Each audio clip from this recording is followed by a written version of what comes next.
Okay, welcome to 3X Point.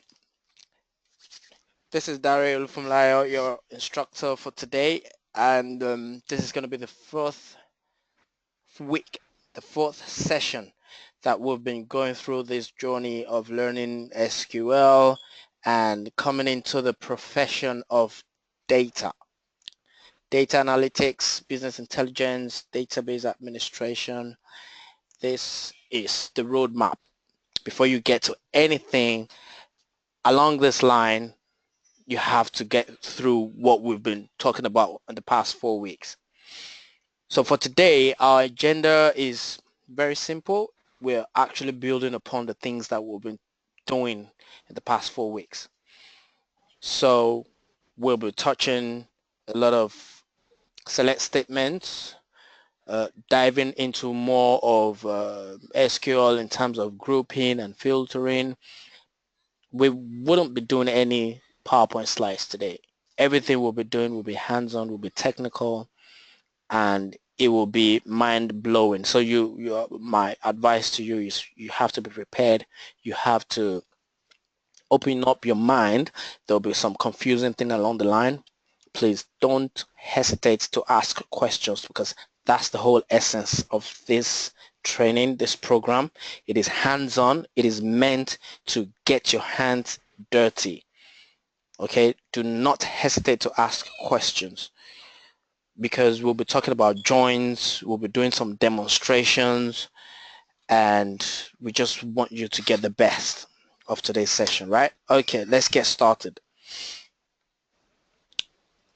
I'm going to take this screen out of the way and get into our server. Right.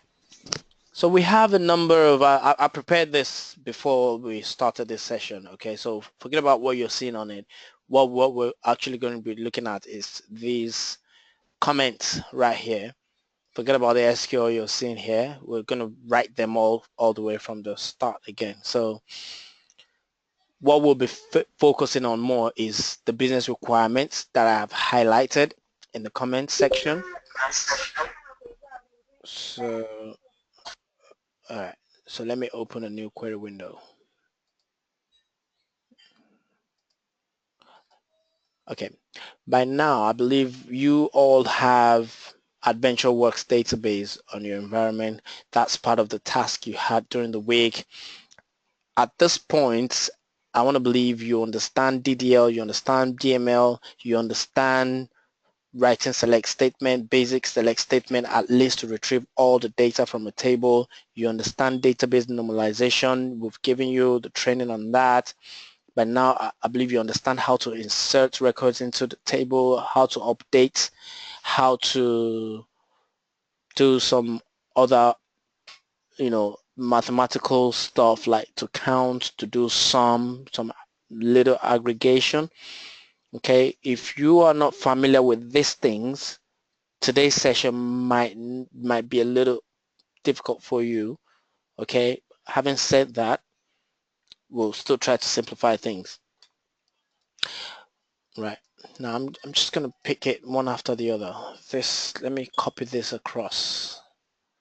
So given that you have AdventureWorks database, let me introduce you to AdventureWorks. AdventureWorks is I would say like a virtual company. It doesn't exist, but it was provided by Microsoft for test purposes like this.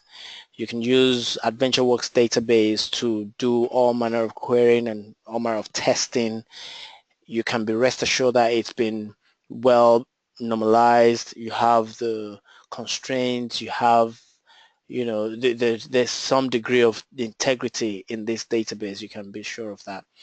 And let me explain to you the structure. It has some schemas. I believe you understand what schemas are.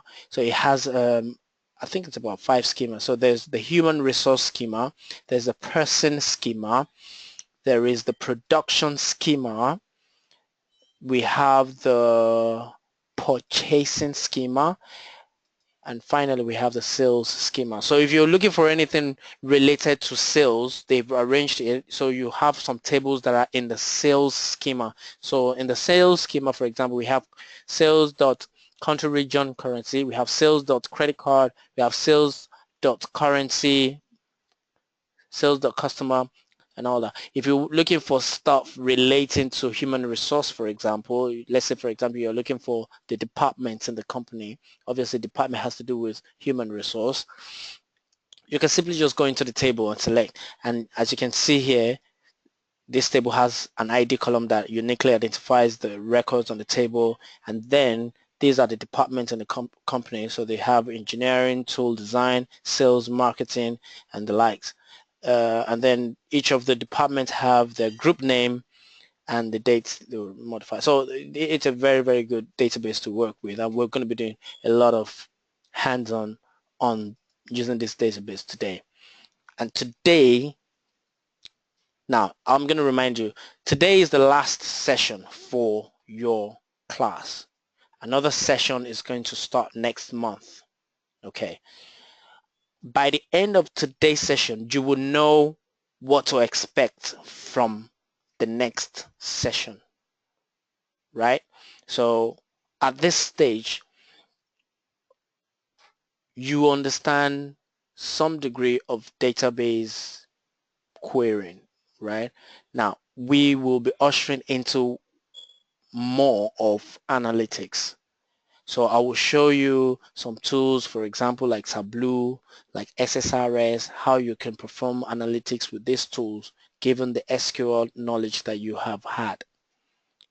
Okay, so you will begin to see this in action in just a few minutes from now. First of all,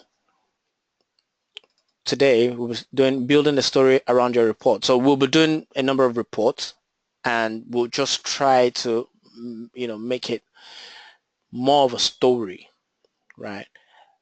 We'll start with basic select, and the first one says list out all the employees in the company. You can guess it. We've just done that. So if you were given a task, your manager says, could you get me a report of all the employees we have in this company? How would you do that? If the structure of your database in the company, for example, is like AdventureWorks, what would you do?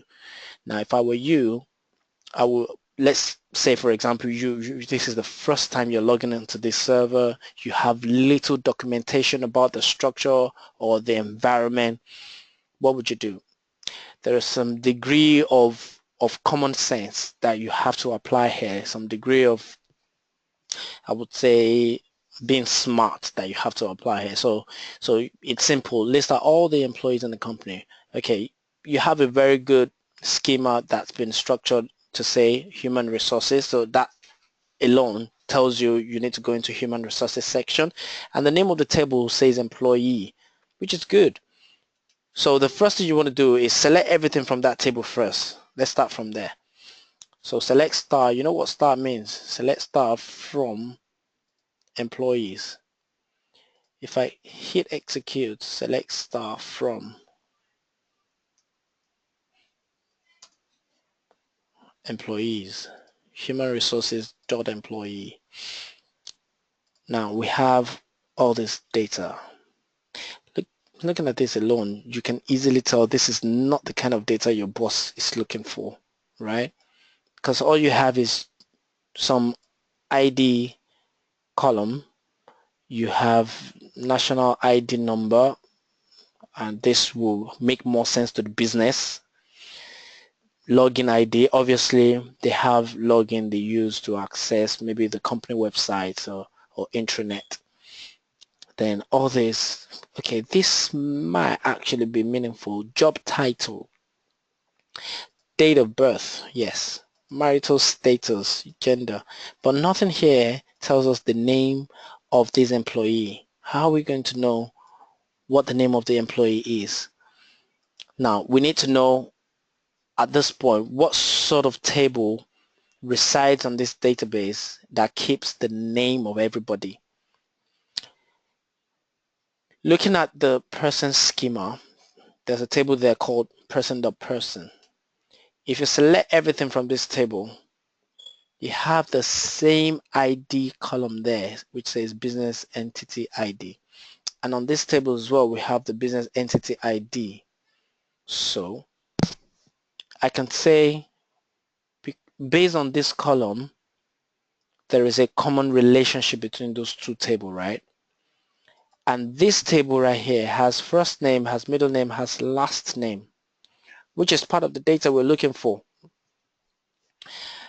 But the fact that we have people's name here don't mean that everybody on this table are employees, right? So it means this is just like a table where we keep the bio data in terms of names of everybody that interacts with this company. So it could be a table that keeps the names of employees, customers, or just some random people that have come to make inquiries. So we need to filter out the ones that are employees out of this table.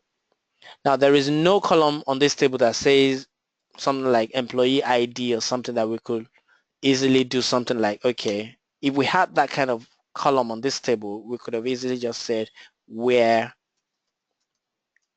employee ID equals or greater than or less than or whatever, you know, some sort of filtering.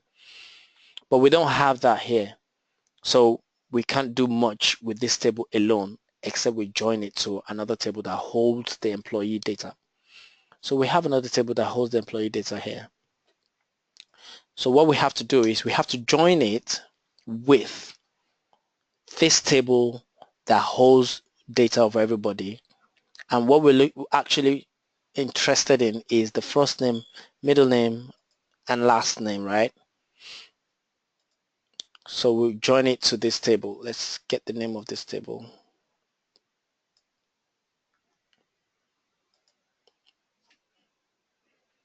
Join. And I believe by now you understand the different types of join that there are. From the week's task, you would have found out that we have inner join, we have left join, we have right join. Okay, these are the common ones that there are, but there is the full outer join, full outer join.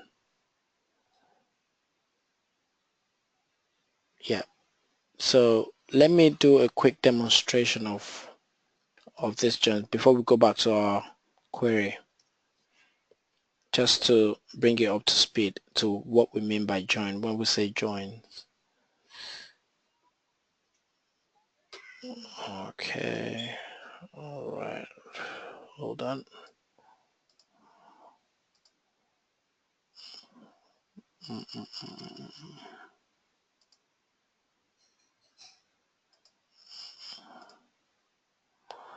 Oh, okay, there we are. I'm trying to open something to just draw.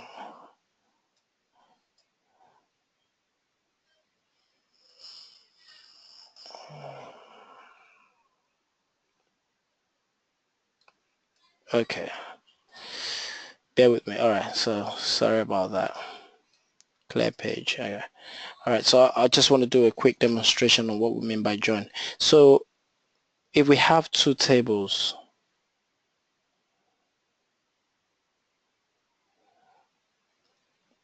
right?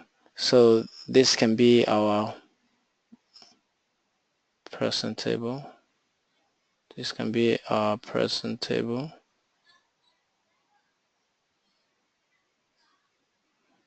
And this can be, what's the other one? Human resource table. Human resource table, right? So if we say inner join, what we're simply saying is we're looking for a common ground between the two of them where they intersect. That's what we mean by inner join. So we're looking for data that is common to person, that is also common to human, right? Now, let's take it a step further. We have, so person is on the left side of the table, or left side of the equation, let's put it that way, and human resources on the right side. So if we say left join, then what we're saying is we're looking for data that is in the left table and part of the right table as well. That's what this means. Okay. And on the other hand, if we said left join, if we say right join, this is left join. Now, if we say right join, then we're saying a common ground between both tables on the right. So we're saying data that is common between person and human resources that is also in human resource. So that's just the basic difference between the three. So it's important for you to understand this concept. So the first one, inner join, is the common between both of them. Person and human resources is common to them.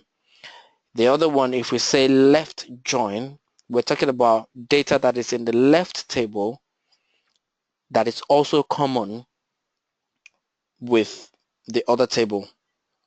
And if we say right join, we're saying data that is on the right table and that is also present in the left table. Okay, so there's a difference between the three of them. If we said full join, there's something full join. Yeah, there is, oops. Now, there's another kind of join that would also, yeah, that would just affect this data only. That will not affect the one in the middle or the one. So this is full left join. Yeah, so it's on the left side of the equation. So this is fully to the left, right? The common between both of them is not considered at all. So if you see something like that, full left join or full right join, so you need to be careful and be wary about these things when you see them. So I just wanted to quickly explain this concept to you so that we're all on the same page. All right. So going back to our query here. So what we're looking for is we're trying to do an inner join, something that is common to both of them, common to employee and common to person table, right? Because what we're just looking for is we're looking for employees. But because the names of our employees are stored in the person table, we have to join both tables based on one common column. And what is that column? Business entity ID. So it has to be on. So we have to fully qualify this to say on human resources dot employee dot business entity ID equals to person dot business entity ID. Okay. Now we're not looking to select everything from the table anyway. So what we're looking to select is we're looking to select business entity ID.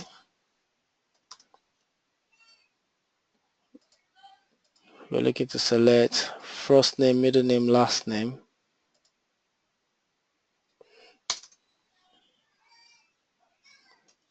First name, middle name, last name. Okay, Femi is raising his hand. Do you want to say something? Go ahead. Okay, my question is for the full join, that's the full left join or the full right join. Hmm. Why do a join if everything we need is from one particular table? So why do we need to do a full? Why do we need to do a full left join or a full right join? Then, if we have to, in which could you give an example where one would need to do a full left join? Can you hold on to this question till after the class so we don't confuse other people Okay, who okay, okay. don't understand join at all? Otherwise, we'll be going into a different topic entirely. Yeah? Okay, that's fine. Yeah, I'll just write it down. That's fine. Okay. All right. All right. So we have business entity ID, first name, middle name, last name. Okay. And what do we need from the employee table? What do we need from the employee table? Really? Okay. The job title. We could just pick the job title. Job title. Okay. So that's pretty much what we need. If we run this query, it's actually going to fail, obviously, because this is complaining and it's saying ambiguous column name. And the reason why it's complaining that it's ambiguous is just because we have business entity ID on person table, which is this column. We also have business entity ID on this table, which is the employee column. So the query analyzer is saying, okay, I'm trying to pass this syntax, but I'm not sure which one of those two tables you're referring to. So you need to tell me.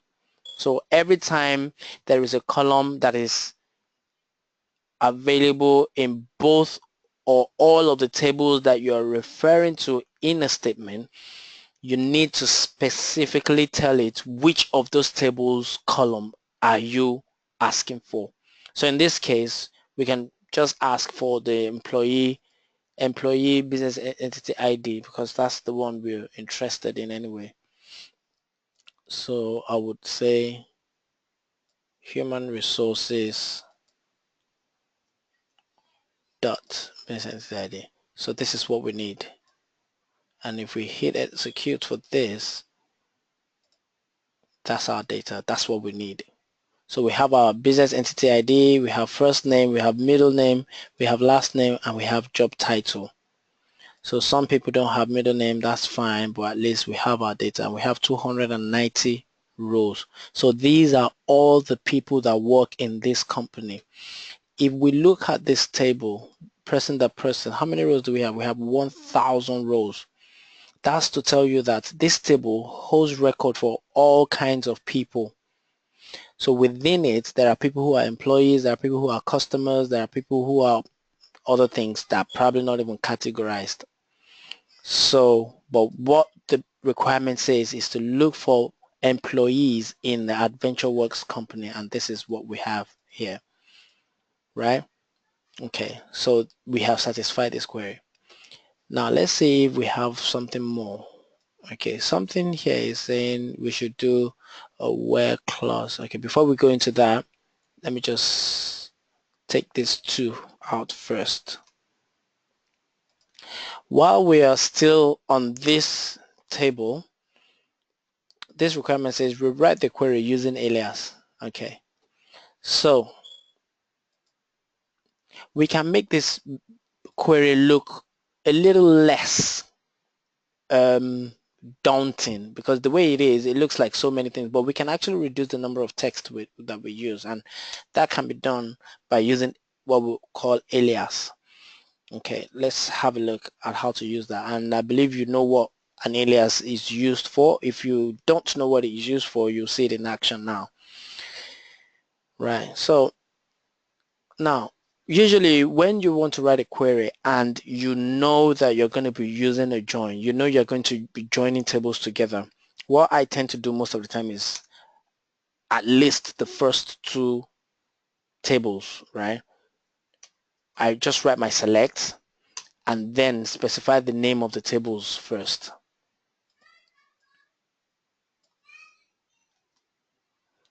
So it's still the same query that we're trying to write. It's still the same data we're trying to return. It's just that I want to show you a better way of writing it. So we have select from these two tables. Okay, we're going to complete it later on. All right, so this is where alias comes to play. Alias is AS, right? So human resources employee, we can just use an alias for human resources employee by saying human resources employee. Anything, you can call it anything, HRE or just HE or something, just, you know, something simple, you know, reduce the number of text that you need to write. So instead of fully qualifying this column here, instead of saying human resources employee business entity ID, all you need to do is just say HE dot business entity ID. So as you can see, you have reduced this long column to just this little one right here. All right, so person, we can use alias for that and say PP.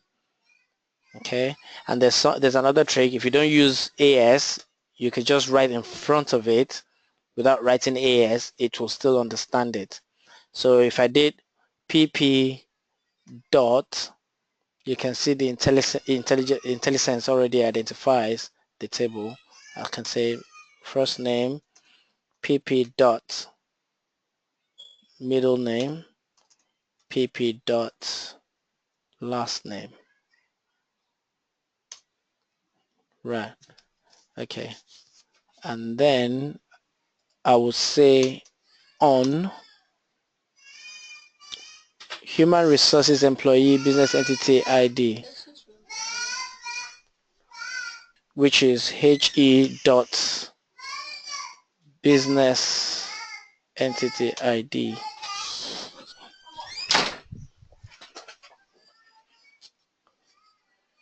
equals PP dot business entity ID. So it's just the same thing. The same thing we've written here is what we've written here again. Right. Are we missing any column? Yeah, we're still missing job title. So job title is from which table? Human resources dot job title. Good. So if we run this, it's just going to give us the same data, 290 rows. So it's just a better way of writing the SQL. Right. There's another thing here that says rewrite. Okay, that's the one with the alias. Okay. So let's take the third one. Rewrite the query using concatenation and add middle name to the column. Okay, so what this is saying is we're still on the same query. We just want to use concatenation. So if you look at this columns here, we have three columns: first name, middle name, last name. If we just want one column to hold all the three columns together, we can use concatenation, and there are two ways to do that. So we can say we use plus sign to concatenate. So we can just say first name, middle name, and so instead of putting comma, we can just put plus in between them and run it. So now we have all three columns, but it doesn't look right. It now puts all of them together, so we still have more work to do. And besides, let's give the column a name, because as you can see, it says no column name, because now that we have concatenated them together, the original names of the column are lost. So we can use alias again to give that column a name. So we could just say full name. All right, so let's select that again. Okay, so now we have full name, but we need to tidy up the data because it's just model up everything together. First name, middle name, last name. It just concatenated them all together, right? So what we need to do is find a way to put a white space in between.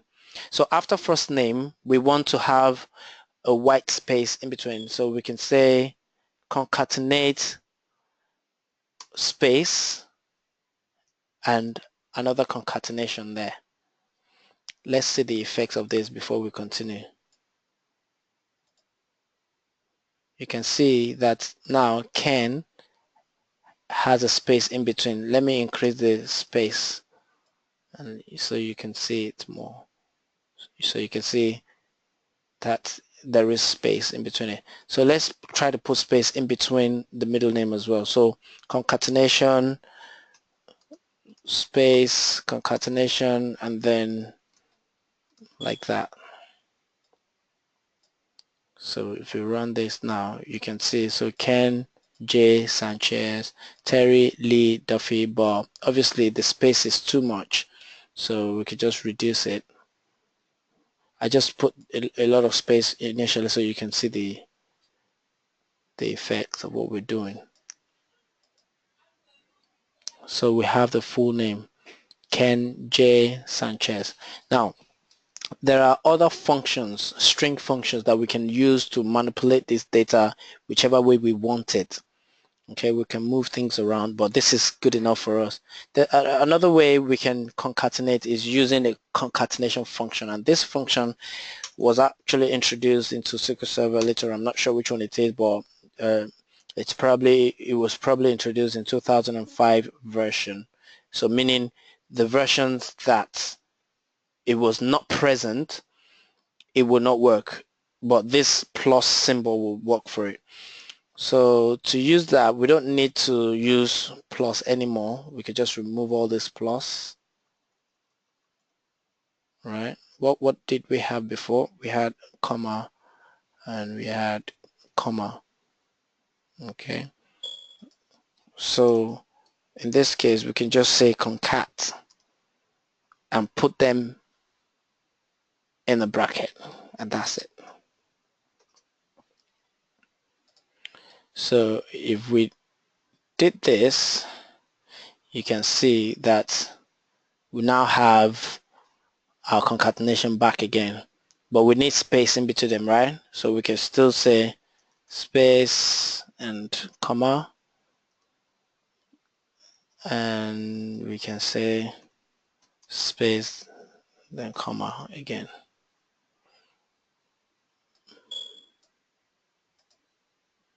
So you can see it's still the same thing. If we run both together, we'll have the same thing. It's just different ways of doing the same thing, right? Okay, let's move on. Let's move on. Now, this says where sales. Okay, so now it's just a business requirement that says where job title is. So let's say we have this data now. So let's say we have our data like this. And we just want people who are into sales. We don't want all the employees. We don't want people from research and development, design, engineer, senior tool, engineering manager, chief executive. We don't want all of that. We just want anybody who's got sales in their job title. So we can just filter it by saying where job title equals. All right, we're going to use the like operator here. Where job title like. Now there's something called a wildcard, and what wildcard does is it replaces, it's like a placeholder for something, right? So if I said wildcard sales like that, what this is saying is anything before sales, bring them all back. So if I did this, you see, anything before sales only. So vice president of sales. It has just given me back everything before sales. Now, if I wanted everything after sales as well, I'll just put that percentage there and execute.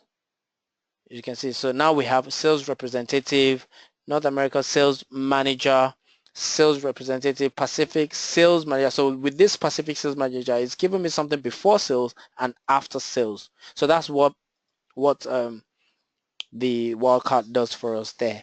There are other things like underscore. So let's say, for example, if I wanted something like underscore P, for example, let's see what that returns. It shouldn't give us back any data actually, because it's okay. Let's do it this way so you can understand what this means. So we have vice president sales, right? Okay. Let's say I did something like this. I remove the S. Okay, let me see if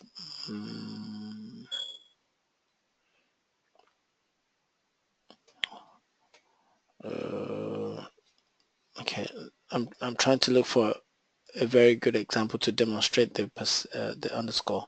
Okay, let's say we have, let me just bring this back here.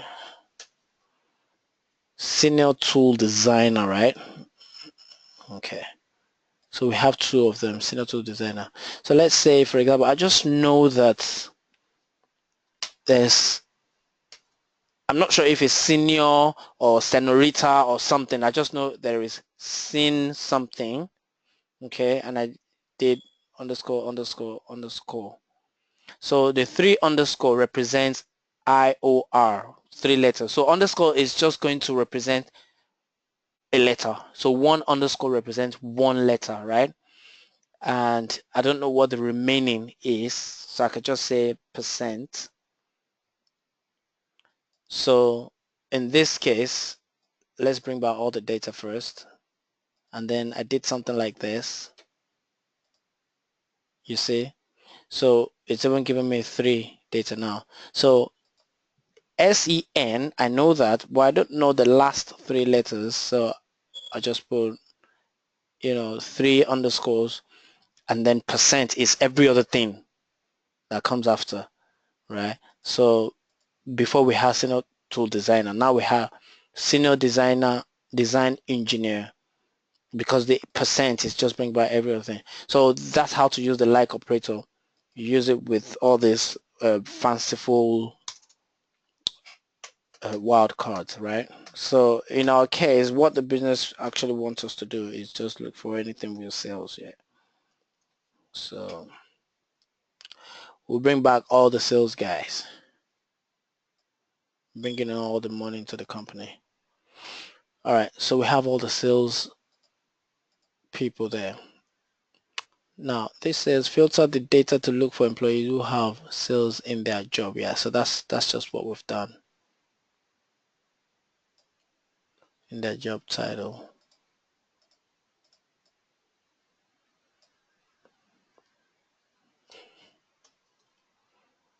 Yeah, I'm writing all these things like this so I can send it to you later on when it's time for you to practice. Now, I believe we understand what a view is. If you actually did your task during the week, the videos you were meant to watch, you would have come across what a view is. Now, a view is just something that can hold your SQL statement. So instead of writing SQL statement all over again, putting joins together and doing all these things, you can actually wrap this into just one name and call that name anytime you want to run a query. So let's do that now and you understand what I mean.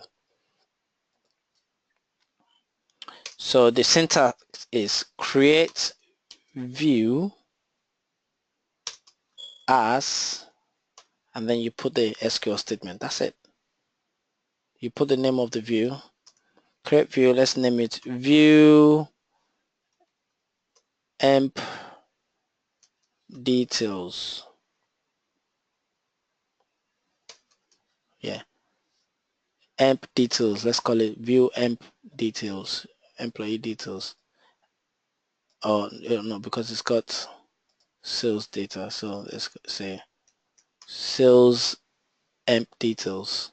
And if we run this, it creates a view.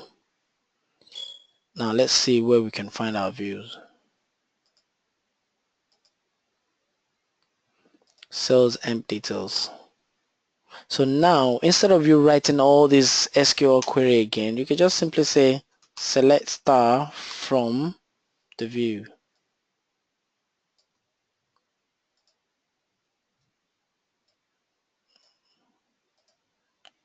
See? And you don't have to write all this query anymore. So this view that you've just created, it doesn't mean you've created a table. It's not a table. Okay, some people, some people mistake this to think that it's actually creating another table. No, it's not. It's not creating another table. It's just logical. It's just a container for this SQL statement, because behind the scenes, this is the query that is running. So if you had 100 tables joined together inside this view, even though you are calling this view as one object, you're calling all the 10 tables behind the scene.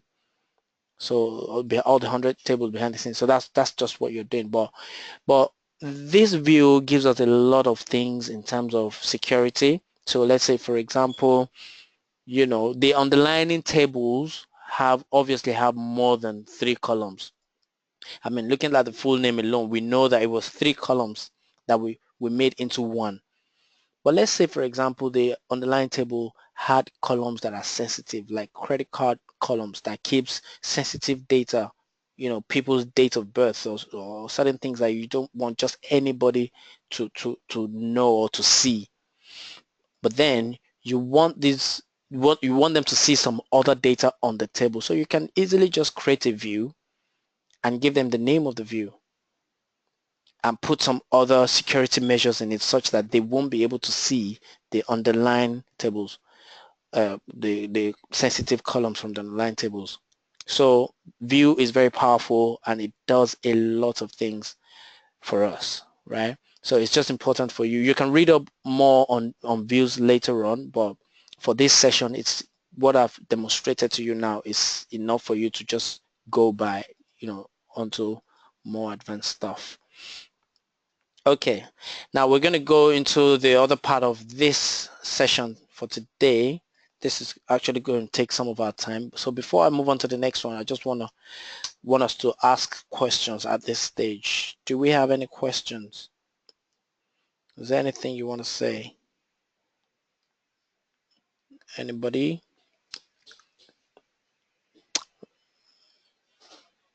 Okay, Femi wants to say something. Yeah, go ahead. I just want to know, can my question be answered now? Or I should still ask? Sorry? Should I ask my question, or it's still on the joins? Okay, it's the same question you asked before, right? Yeah. Okay, so you asked before that why do a full outer join when you can simply just query that table alone, right? Yeah.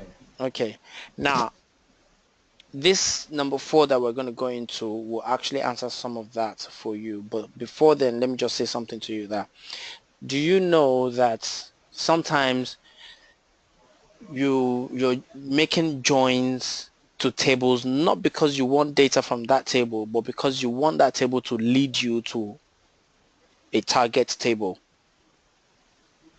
Okay. right? If you didn't know that before, you should know that now.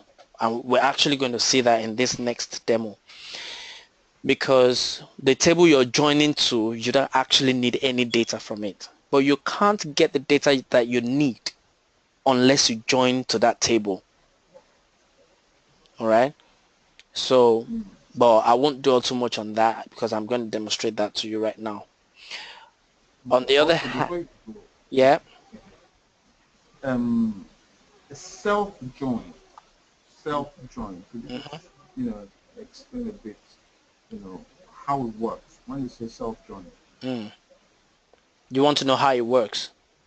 Yeah, I think what does it mean? Now, self-join again is off topic, right? But I would say something about it.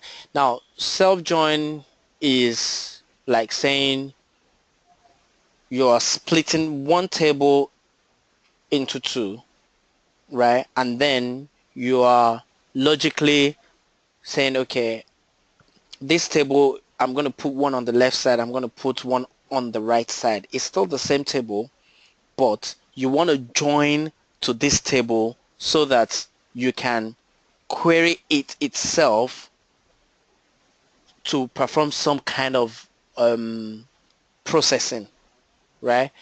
Now, this would actually, I can arrange for a separate demo for this so that we can talk about it. But topics like these are topics that, this training is not meant to actually dedicate hands-on sessions like this to individual Okay. topics.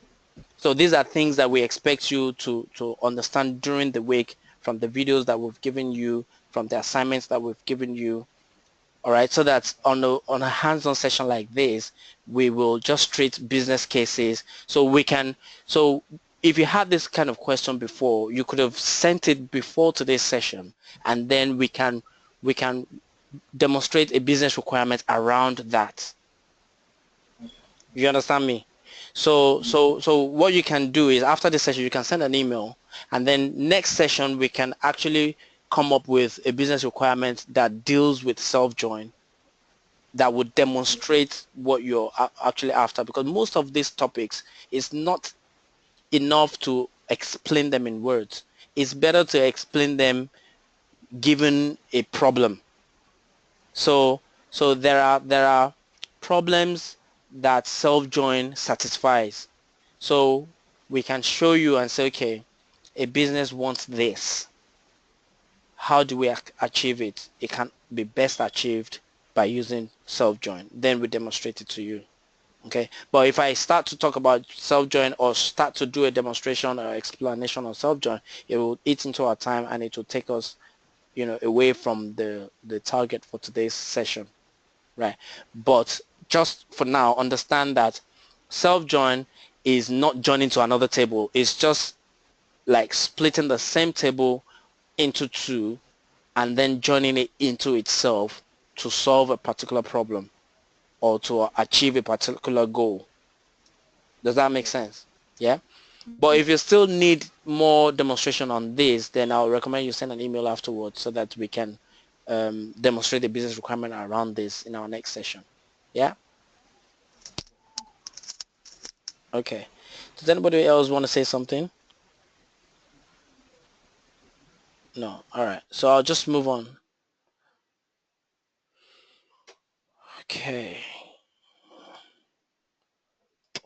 Now this one says prepare a report of all the company products, including the categories in which they belong. All right. Now we have, let's go. So actually, let me do it this way. Sometimes when you see like maybe you're at work and then you receive a ticket, a support ticket that says they want this kind of report or they want this kind of data, and you have to digest that ticket to understand what they're requesting for before you go ahead trying to solve the problem.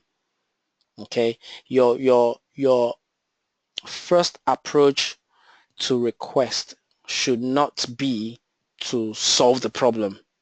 Your first approach to request is to understand the request first and ask questions if need be before you then prefer solutions to what your business is asking you. Okay, that is really important. Okay, now it says here prepare a report of all the company products. So first thing we want company products, right? Okay, that's what it's saying, company product. And it says it must include the categories. Okay, so it says it wants categories. So that means the products have categories. Okay, so it wants the company products and it wants the categories in which those products belong to. Okay, so it's just looking for two things. That's good. So company products and its categories, no problem. So let's go into our tables and schemas and see what can direct us into this. We're still assuming that we don't have any documentation about the structure or the schema design for this database. What we have is just access to the database tables, right? Okay, so we're looking for products. So we can go into the production schema and we see a table there called products. So let's have a look. What's in there? So at least we have product and we have product name. And that's what we're looking for. It says all the products that are being produced in this company. We're not interested in the size.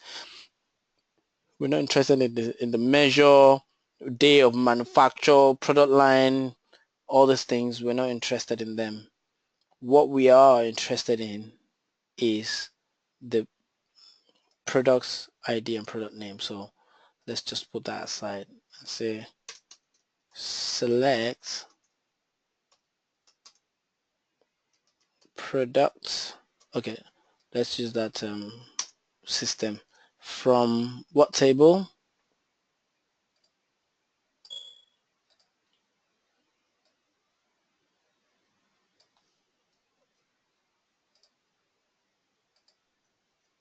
From production.product table. Okay, so what do we want from there? Product ID. So you see one of the reasons why it's good to put a table there first, so the IntelliSense can easily give us what we want. And what else do we want? We want product name. No, it's not product. I think it's just name. Yeah, name.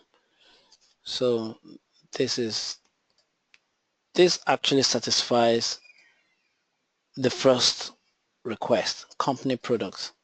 But here it's also saying it wants categories. Okay, fine. Let's go back into the table and see if we have anything that talks about categories. If we have like the category ID. So we have name, product number, make flag, all these things right here. What we're looking for is category. If you see category, please let me know. Product line, class, style, product subcategory. No, it's actually asking for category. Okay, product sell. Okay, that's it. We don't have any category here. So that means there's another table that holds category information, right? So let's see if we can get to that. We have production dot product category, right? So this is probably what we're looking for. Yes, so we have product category ID and we have name. So this is what we're looking for, right? But can we join this table and the product table together? Can we? Now this is the time where I'm going to be needing answers from people. We have product ID here, we have product name, but on this table as well, we have product category ID and name. Do you think we can join this table and this table together? I need answers now, please. Everyone.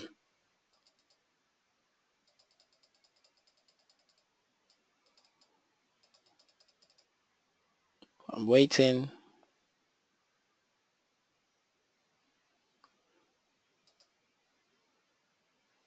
It's just a simple yes or no. Do you think we can join?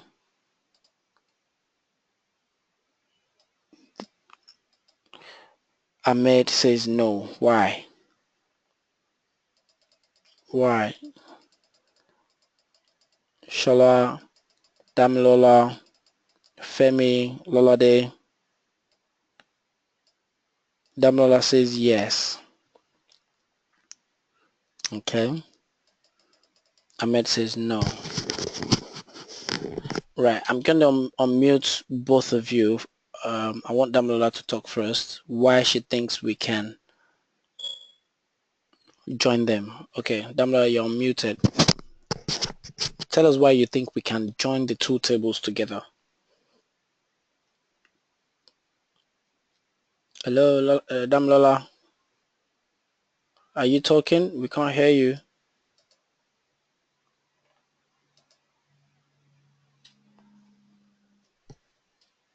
Okay, she seems to be having self. Oh, she self-muted herself. Damla, you need to unmute yourself. Even though I unmuted you, you still need to unmute yourself. Hello? Yeah, now we can hear you. Okay. Hi, everyone. Yeah. Yeah, from my observation, I can see the first table and the second table which you open have different names. Okay, so this has a name and this also has a name, right? Yes. And they have different names, right? Yes. Okay, so is that your reason for joining the two tables? Is that the reason why you think we can join them because they have two separate names? Yes, I think if we join them, we'll be able to.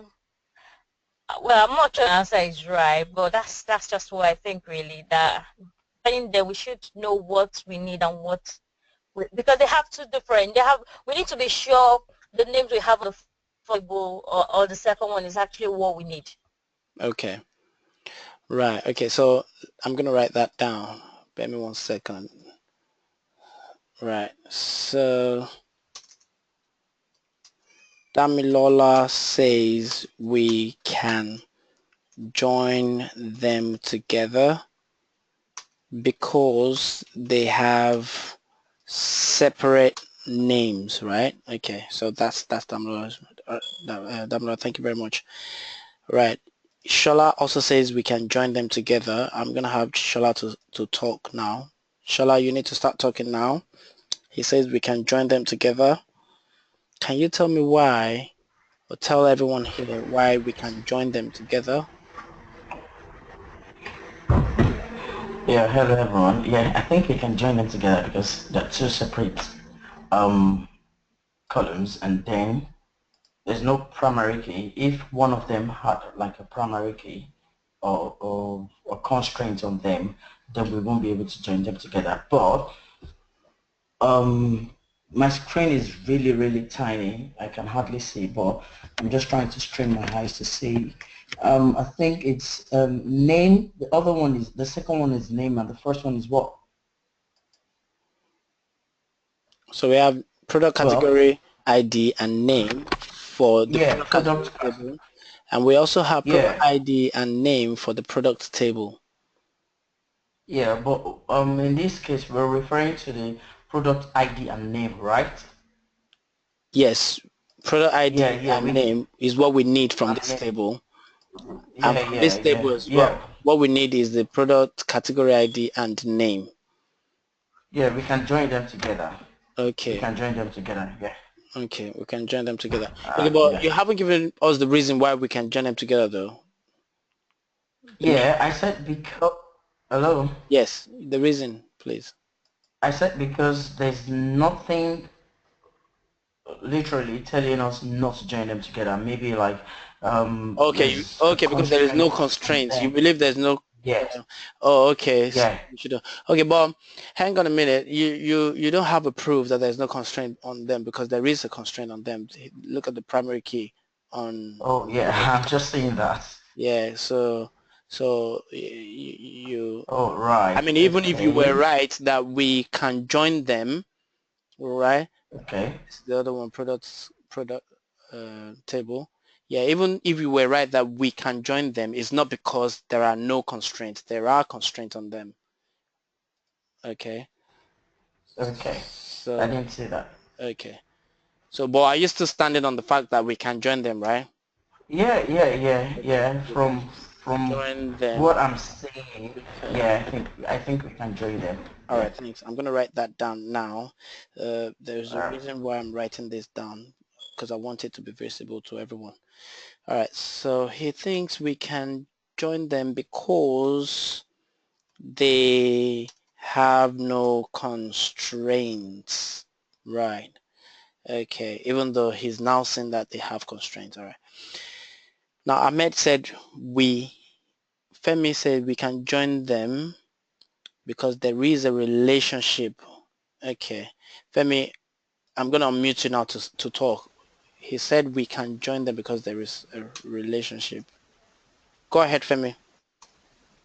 Yeah, I think we can join both tables because there's a relationship between both tables, which is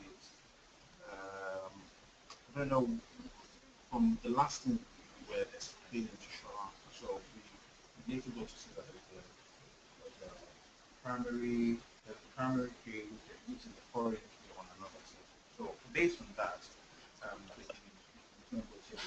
Okay, so have a look at this now. Product category and products, right? Now we have products ID here on products table, and on product category we don't have product ID, so there is no relationship based on product ID, right? Now let's Okay. let's flip it back. Now we have product category ID here. Let's see if there's a foreign key product category ID on this other table. So product category ID is what we're looking for, but I can't find any product category ID. What we have is product subcategory. So I can tell you that there is no relationship between the two. Oh, okay. Yeah, then we can't join them then. So you think we cannot join them No, it's not. because there is no relationship, right? Okay. All right. Nothing linking both tables. Sorry? There is nothing linking both tables. There's nothing linking both tables. All right. Thank you very much. Okay. All right. Okay. So let me just update this. Femi said we cannot join them because there is no relationship. Okay. All right. Finally, I'm just going to have one more person to speak, which is Ahmed. Ahmed, go ahead. You said we Okay, can can you join hear them. me? Yeah, I can hear you. Okay, now the reason why we can't join them is because there is no relationship between them. Now, if you want to perform a join, one thing is very, very important. A join is just like a set, and when you have this type of set, they must not be disjointed set rather. They must be sets that are joined together. So for you to actually do a join on any table or tables, you should be able to have something linking those two tables together. Now, the fact that you have name in the first one and name in the second one does not mean that those names are related. Most times, what you use in joining, I said most times, what you use in joining tables together are IDs.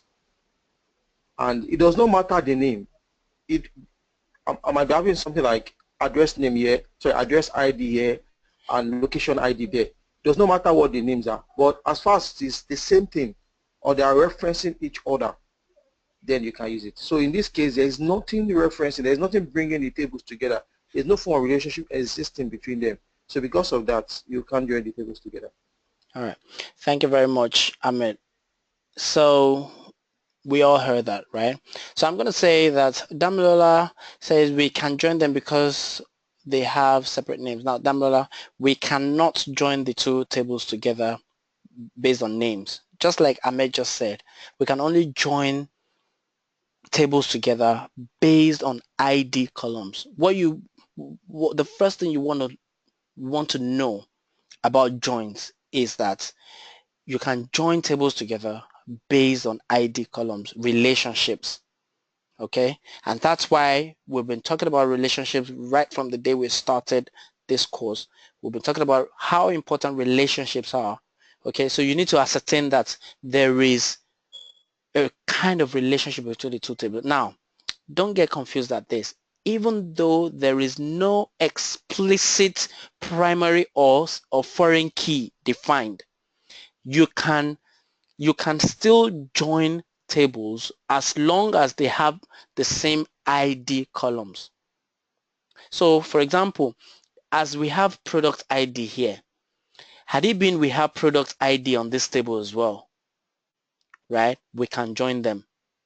Even though the product ID here, we did not define foreign key or we did not define primary key here, the fact that there is product ID here and there's product ID here shows that we can join them together on an ID column, right?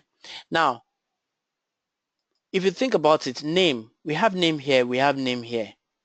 Fine, if you write a join to say to join them based on name, it will join it, yes, no problem. But it is not satisfying the rule that Ahmed just said about sets. A set cannot be disjointed. It has to be joined. So if you join them based on name, you'll be having a wrong data coming back to you. Okay, so what will happen is, okay, if there's adjustable race here and it finds an adjustable race on the other table, it will join them together, no problem. But that's not the kind of data you're looking for. You're looking for data that can be joined based on ID columns. So this understanding is very fundamental, and it's really important you understand this before you begin to do a lot more fancy stuff with join. But at the end of this session, I would implore you to practice the whole of this week on joins. Try to do a lot of things with joins. Test out your results with joins. Do right join, do left join. Create tables, insert data into them manually. Don't rely on AdventureWorks alone. It's very important you create tables and insert manual data into them. And based on your own data, because you understand your data, try to perform joins and see what the results are. That will give you a lot more understanding of what we're talking about, because it's not just enough for you to sit down there and listen to me. You can shake your head, you can enjoy the session, but until you have your own practice before it finally sinks in. So that's really important. So what we've just done is an exercise that is really important to your learning, and it was just important we do this. All right, so let's go back to our requirements. So it says we should just give us company products and categories. So we're looking for categories, right? So if we go back to our products table, we now ascertain that we don't have product category ID on this table. Neither do we have product ID on this table, so we can't join them. Even though we're looking for category, this is what we're looking for in our final select statement. But we can't join the two tables. And Femi, this now leads me to your question that I was telling you the other time, that there are times you join two tables together, not because you need data from that table, but because you need it to lead you somewhere. So let me bring up this tool again and do another drawing to demonstrate something.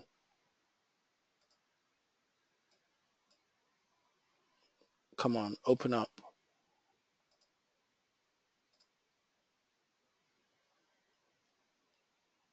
All right.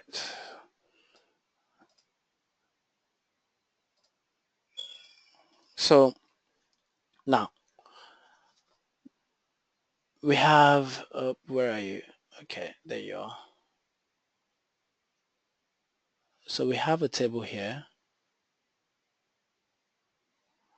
We have another table here. And we have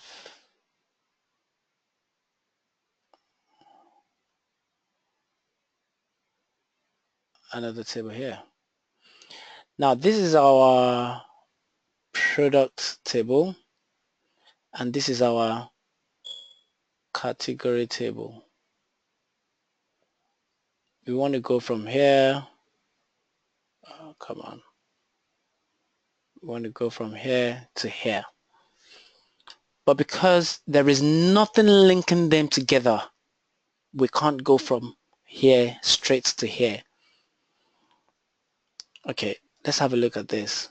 If we look at this table, though, we have something quite interesting. We have this column, product subcategory. Now let's go into our product subcategory table and see what we have. The fact that you're seeing product subcategory ID tells us that it has its own table, right? Okay, so products, show me if you find it. Okay, there it is. Now look at this. It has product subcategory ID and this has product category ID. So that means there's a relationship between this product subcategory ID and product category ID, which is this one. This product category ID is present on another table, which is product subcategory ID, which is then present on our product table. Can you now see? So that's what I was saying, that sometimes you join two tables not because you need them, but because you need them to take you somewhere. So in our case right now, we now need to go, let me use another color. Okay. So we now need this guy. To get to this guy right here, we need to go through product subcategory. That's exactly what we're talking about. That's what we're going to do now. So we're now going to join our table to product subcategory. Yeah, you're gonna have to watch this video again to to completely understand this concept. Not just watch it again, but also to practice it. Okay. Okay. Right. So we have from products join to product subcategory on what? Don't forget our aliases. Let's give it alias pp. That's our alias for product, and this we have pps for our product subcategory. It could be anything. It's just an alias. So now on what column are we joining them? What column is common to product and product subcategory? So on product subcategory, we have product subcategory ID, right?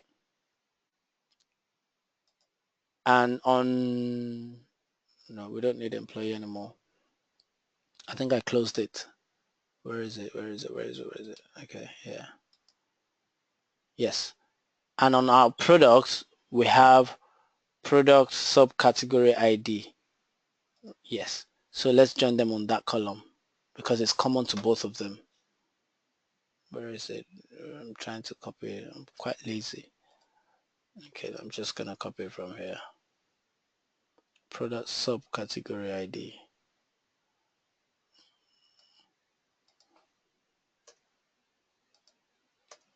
So it's pp dot product subcategory ID equals pps dot product subcategory ID.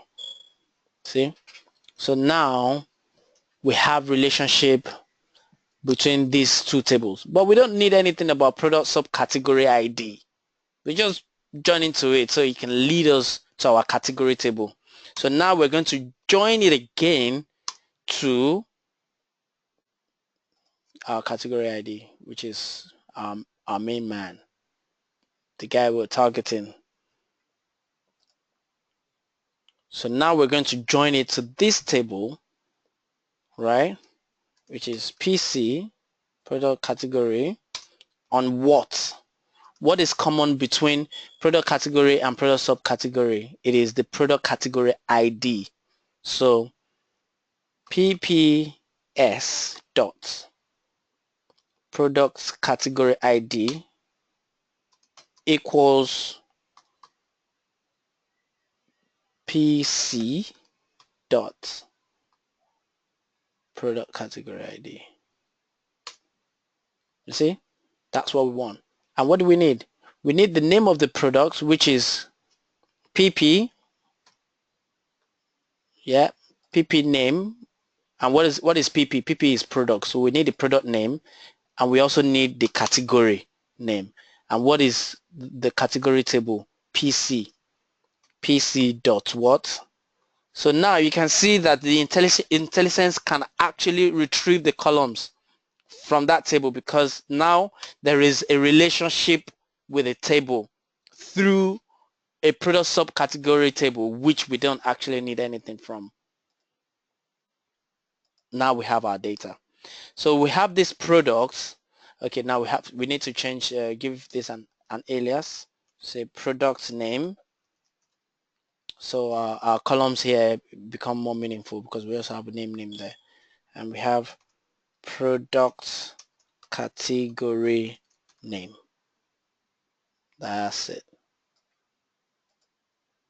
So we have this product ID, has this product name, and it belongs to this category. So the category for this product is in components for this product, accessories for this product. So let's say we were now interested in the subcategory, because basically what this means is, okay, there's a category here. Within this category there are subcategories, and within subcategories then we have products. So just for completeness sake, let's just bring our subcategory name as well. All right, so pps dot name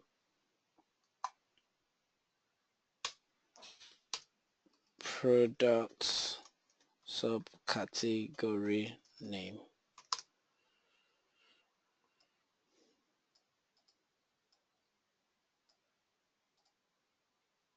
Okay, pps product, it says multi-part name could not be bound. Where is that? Okay, this is it. Yeah.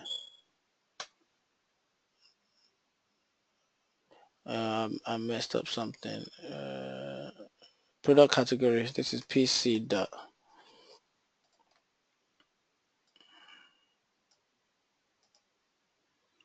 Right. So product ID. This product name belongs to this subcategory in this category. So we have satisfied this requirement. All right. Let's just quickly move on so we don't waste any more time.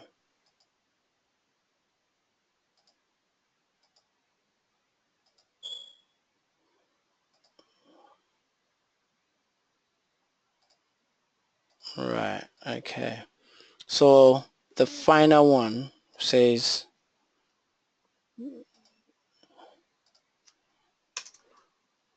how many products a customer has ordered. Now during this week you're going to see a lot of assignments like this. Even though this is the last session, I mean, obviously for people who are coming on for the next batch, you will see more assignments on this kinds of because we'll be moving into proper data analytics from now henceforth, using Tableau reporting services, for more analytics business requirements, right? So now we have a task here. How many products a customer has ordered in this company? Now this task is similar to what we've just done again, but I just want us to go through it again so we can, the whole idea can stick. Okay, right? How many products a customer has ordered? So don't forget, trend of thought. Okay, you have a request, you want to satisfy this request, you want to understand the request first. So the request says, number one, how many products a customer has ordered. So what the request is asking for is products ordered by customer, right? And number two is a count of that product. That's just what we're asking for here. But how you retrieve the data from the database is very important. I mean, is dependent greatly on your understanding of how the database is structured. So you can easily know where things are, what table is kept and things like that, right? Now this is an OLTP database. By the time we start talking about data warehousing, it's a little more easier because In data warehousing, you just have a fixed kind of schema and just two types of tables really. You have the dimension and the fact table, and that makes it very easy for you to retrieve data. But in an OLTP database like this, it might be a little bit difficult for you, especially if you don't understand how the database is structured. But with AdventureWorks, we're lucky. Trust me, you'll be faced with a lot more complex design than this. This is really easy, simple, and straightforward. The schemas are very easy to understand. We have human resources, person, production, sales, purchasing. I'm just preparing your mind. In most cases, you will not find it like this out there. Okay. All right. So, but let's just enjoy this while it lasts. Enjoy AdventureWorks while it lasts. So how many products a customer has ordered? So first of all, we want to identify products and customer. As a matter of fact, I'm going to split this into two. We're talking about products here, and we are also talking about customer. Yes. And then count of that product ordered by customer. So there are about three things we're looking to satisfy here, really. About three things, yeah. So let's start one after the other. Let's start one by one. So the first thing is products, yeah. Okay, so let's say select from products table. Select name from production.products. Let's start from there.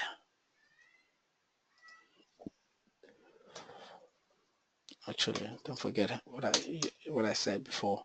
Select from this table. Right. So we have name. Okay. Let's go back into our product table and bring back everything. Let's bring back everything. So we have product ID, we have name. Okay, let's actually see. Do we have anything about customer, like customer ID? Can we check if there's anything like customer here? No? No. There's nothing about customer here. So let's just take our product name and just leave it there. So we've done that product name. Okay, let's go into customer table. Let's see if there is a customer table. Yes, there is. So we have sales.customer. So we need to find a way to join these two tables together. So we need a common ground. Customer, person, there is no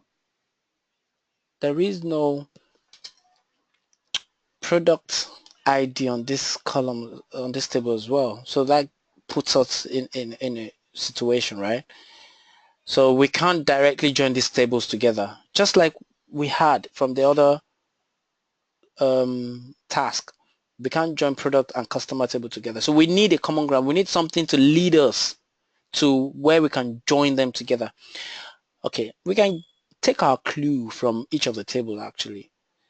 Now, customer, person, store, territory, nothing here takes us to products. How about on products? Product name, color. We're just looking for something that can link us to customer.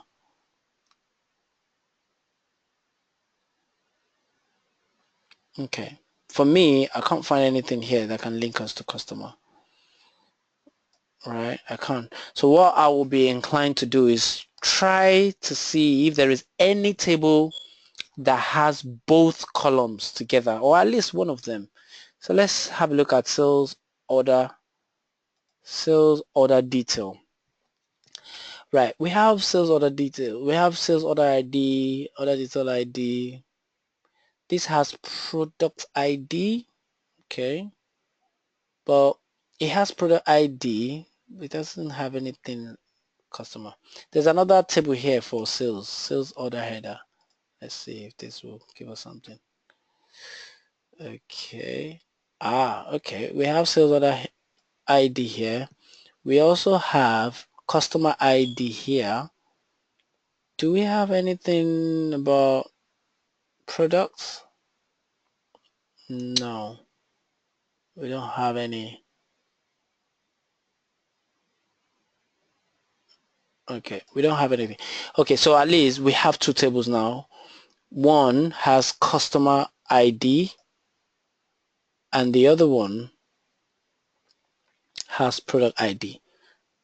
So we need to make a decision which one of them we're going to use, right? Okay. Going back to our requirement here, we're looking for product, how many products a customer has ordered.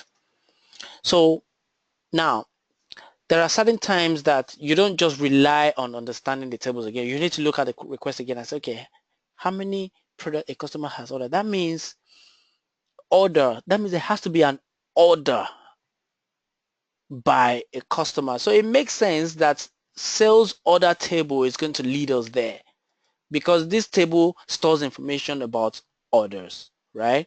So I will be inclined to take the order table that has the customer information because this will easily give us insight into what kind of order this customer is taking. So I'll go with this table first. Okay. Because if we took the table that has product ID, it sells is product ID, yeah, but first and foremost, I just want to link customer to the sales, right? So I'll say,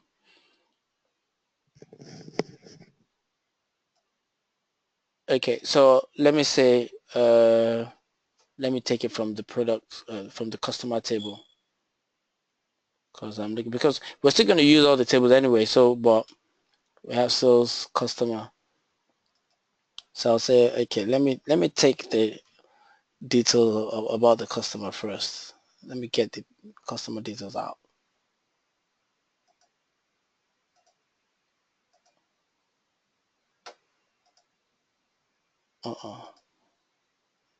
Okay, which one is this? Production label. Okay, I need to close some product. Oops. Oh, there we are. Okay. So let me start from here actually. So sales customer, all right. Yeah, because we are actually going to go into both anyway, so it's still all right to start with customer. So sales dot customer, and what are the columns that we have? Customer, we have customer ID. Okay, that's fine. I'm just going to say customer ID.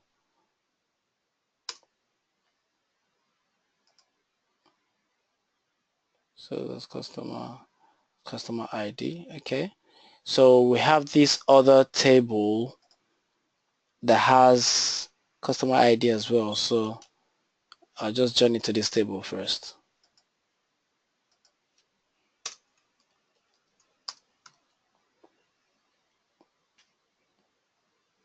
Okay, so both of them are joined together on that. Is there any column I would like to take from this table? Anything? Nah, I'm just joining it together. I might just want this order ID actually. So let's take order ID. Sales order ID. Okay. So now let's find a way to join product to this table. Where is the other one that has product? Okay, yeah. So this is another table that has sales order ID and products. So we can join this table on sales order ID, right?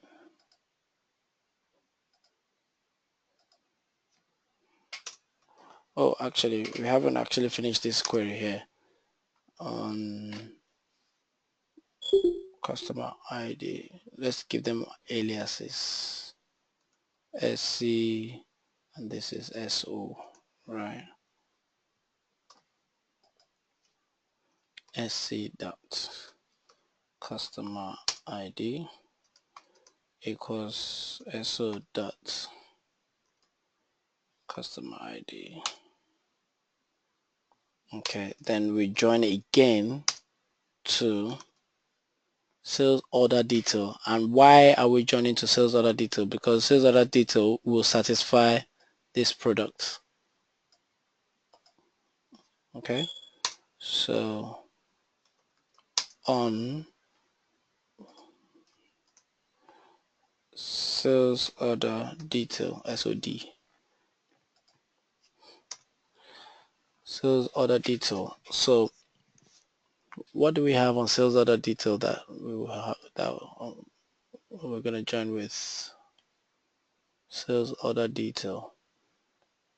We're going to join it on sales order ID.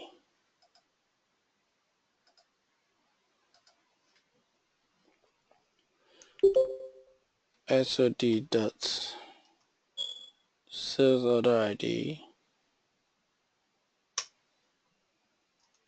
equals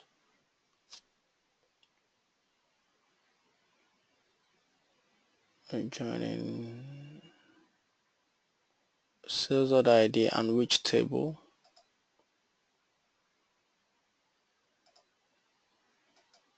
Which is SO. Let's see, SO dot sales order ID. Yep. Okay.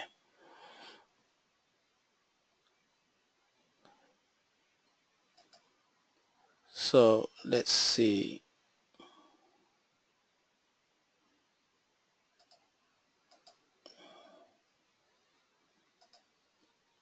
Let's see, product ID on sales SOD, right? Okay, so let's get this SOD dot product ID customer, which is SC dot customer, and SO sales order dot sales order ID. So this is like just getting the flesh, just getting the body out of what we're looking for. So we're looking for customer, we have the sales, we have the product, right? So now what we need to do is we not want names, right? We need the name of this customer, we need the name of the products, we need, yeah, so this sales order ID actually can just stay here. So we just,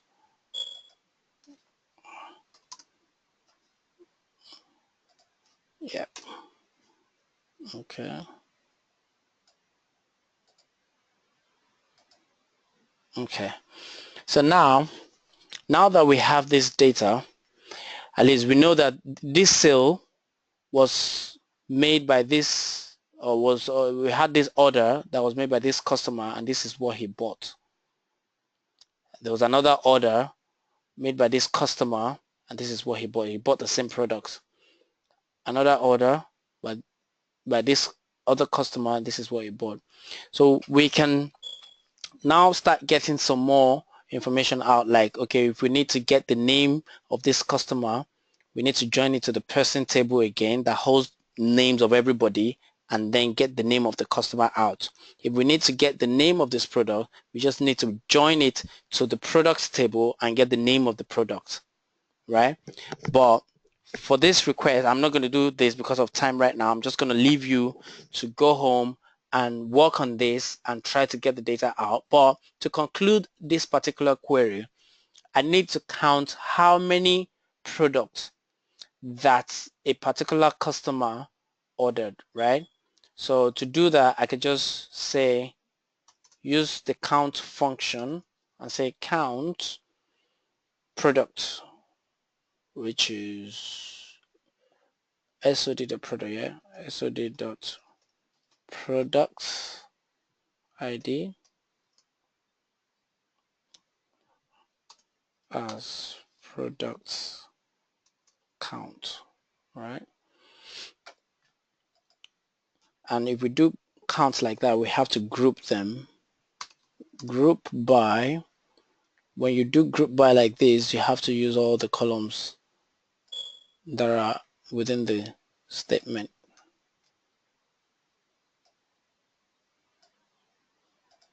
So if we execute this,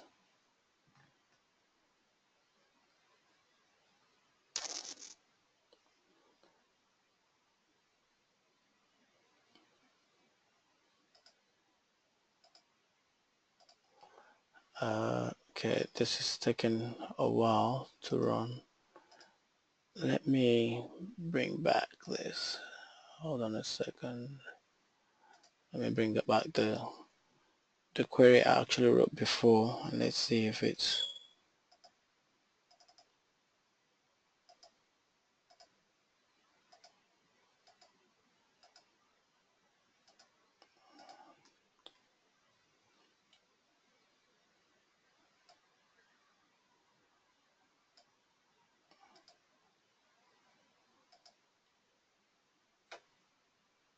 there's a lock.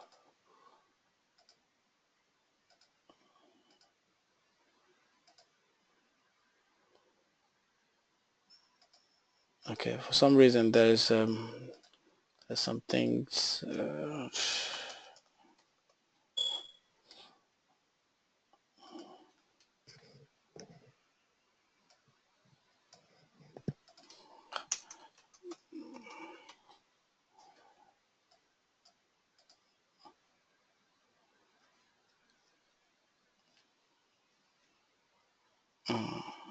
Okay, let's just kill all the sessions here. Kill 51, kill 52.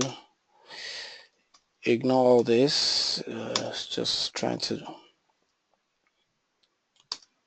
kill 59. Okay.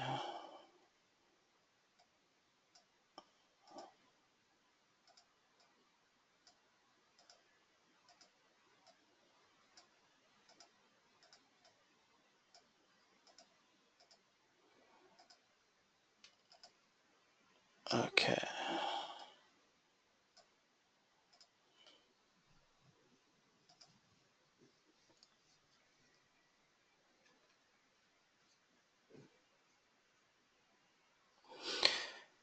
Right. Okay.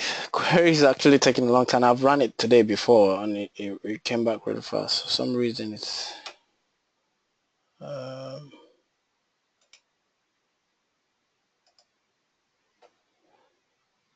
okay. I think we're running out of memory. That's why, because we're using a virtual server with not a lot of resources. So okay. Anyway, I would have loved to actually pull out the data and put it in Tableau and just give us some rough idea of what we have, but I have the data actually returned before, and I have it in an Excel sheet. So this is what I expected it to return to us. So we have the customer ID, we have the product ID, and we have the number of product that they bought. So this customer bought this 7 times. This customer bought this product 8 times. You see? So if we are to do some analytics with this, there's a tool called Tableau, which next series of tutorial will be based on. Okay, so let me just show you a brief demo of what it looks like. So you have that kind of data, you export it into an Excel file, and you bring it into Tableau, and you can perform all manner of analytics with this. So you have your data here. You can bring your you can bring your columns here. You can do aggregation. You can do sum. You can You can do a whole bunch of things with this. We're going to be going into this in great detail, going forward. And this is where all the SQL that you've been learning will actually make a lot of sense to you, because you can tell a story with your data. You can gain insights. You can create graphs, pie charts, column charts, line chart, different things. You can begin to visualize your data, and you can begin to get a lot of intelligence out of your data. So you will appreciate the fact that you can write SQL, you can query database, you can do a lot of fancy stuff with SQL, but this tool is so powerful as well that you don't actually need to do a lot of SQL writing. You can just bring your data source into this and begin to drag columns around, drag things around, and perform all manner of things. We're going to stop this session here for today. We've actually covered quite a great deal of ground today. Oh, we finally got our data back. So yeah, so this is what I was talking about. So ideally, you could just copy this like that, copy with headers, and just put it into Excel, and there you go.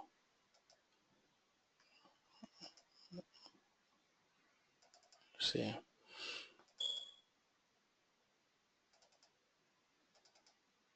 So, I mean, as a data analyst, you will be required to work with Excel. You can do some of these aggregations within Excel. There are so many tools you can do with Excel here. It makes a lot of sense when you become very, very good at these things, and that's it. You're becoming a professional person. Anyway, so do we have any questions from today's session? I hope we've actually enjoyed ourselves today. Any questions at all? Anybody? All right. Okay, Ahmed has a question. Okay, go for it. Okay, can you hear me there? Yeah, I can hear you. Okay, it's not really a question, it's just a little thing I would like to add. I don't know if we'll be holding another section after this. Yeah, there will be. Today is the last session for the beginners class, really. So after today's, we'll communicate the date for our next session, where we will begin the second phase, where we'll be going more into data analytics using all these other business intelligence tools. Okay. Now, let me just add this to whatever we must have learned in the process of this item to be having. One beautiful thing about running your query is that something will always come out. Always get something out of your query. So just like you need to understand, you need to really understand how your data looks like. Now, we just chip in this. In programming, we have basically two types of errors. We have syntax error, I have a semantic error. Now, if you run your query and you have a syntax error, definitely you won't see anything. The application, the GUI, the engine will complain. Now, maybe you are doing a select star, and you are omitting from. It will not run, it will complain. So that one is a straightforward type of error. Now, the second one is the one that I'm always very scared of, because I've seen cases where that second one costs a lot of things. It could cost you your job, it could cost you so many things. It could send you to jail, and that is a semantic error. Your query, something comes out of it. You have a result from your query, and that result is the wrong one. So just like we have been made to understand, do everything possible to practice on your own. As a practicing, make sure that you are employing what we call best practices. Make sure your query are well written, so that you will not be getting something and nothing will be wrong. You decide to join, and the response from it, the result from that join is actually wrong. I'm not sure that's right or wrong. And probably government needs such to take contributions that will increase people's life, and you end up giving them a very wrong data. and it could just cause more trouble for them than helping them solve issues on ground. So I just want to chip in this that we do everything possible to look at our queries very well. Get used to writing your query. Get used to going through them. Don't be in a hurry. When you have problems, when you have issues, rather just understand that they are part of programming, and you are going to solve them. Thank you very much. Okay, thank you very much, Ahmed. Because there's been, I think it's the network. Your voice was cracking, but I'm just going to do a little summary of what you just said, so others can appreciate what you've just said. So it wasn't a question that Ahmed raised. It was more of an encouragement to say that there are two types of errors or anomalies that you can face in programming generally, especially in SQL programming. And number one is syntax error, which is straightforward. You've written a bad syntax and then the engine throws an error to say there is an incorrect syntax near so and so, right? The other one is, it's not actually an error. Sometimes you can have data that is being written like this, but your data is actually wrong, probably because you've specified a wrong type of join, or you've done an aggregate query. You've done some things that are just returning a wrong data. Now that is misleading. That is also just killing the integrity of your database, really. Okay, so you want to stay away from things like that. You want to ensure that you peer review your code. If you have people who are mentors, if you have people who are friends in the industry, sometimes you have to get them, or colleagues at work, you want to get them to review your code for you, review the data, review the business requirements, and see and ensure that what you're giving is the same thing as what the business is expecting, so that your effort is not lost and things like that. So that's basically what Ahmed has been saying, and thank you very much for Ahmed for that. I really appreciate that, and I believe people who are listening to this would also appreciate the same. Right. So we have Shola, who is also raising up his hand to say something. Go ahead, Shola.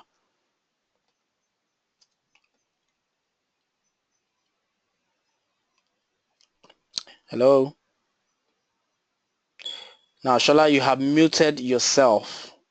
We can't hear you until you unmute yourself. Hello? Yeah, go ahead. Hello everyone. Can you hear me now? Yes, I can hear you. Yeah, sorry, I actually raised my hand just based on what Hamid was trying to talk about, because I could hardly hear him, but good enough, you were able to like rephrase and say it again, so I'm fine now. I All just right. wanted to hear, yeah, thank you. Okay, good. All right. Thank you very much. All right. Yeah. All right. Thanks a lot, everyone, for coming to this session today. It's been a pleasure. And I believe that today's session has been really informative for you. If you have any questions, you can send an email to support@3xpoint.com. If you need anything, we are always here to listen to you and to discuss your requirements. Thank you very much. See you next time. Have a great week ahead. Bye.